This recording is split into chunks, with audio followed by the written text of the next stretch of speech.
Welcome. Today we'll learn about where glycolysis and gluconeogenesis occur in the body. Let's start with glycolysis. Glycolysis occurs in all cells of the body.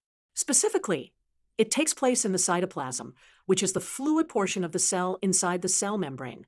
This includes muscle cells, brain cells, liver cells, and all other cell types in the body.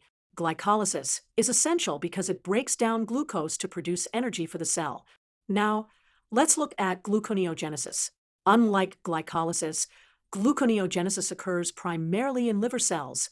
It also occurs to a smaller extent in kidney cells. Gluconeogenesis is essentially the reverse of glycolysis. It creates glucose from non-carbohydrate sources. This process is crucial for maintaining blood glucose levels, especially during fasting or intense exercise. To summarize, glycolysis occurs in all cells of the body, while gluconeogenesis takes place mainly in liver cells and to some extent in kidney cells.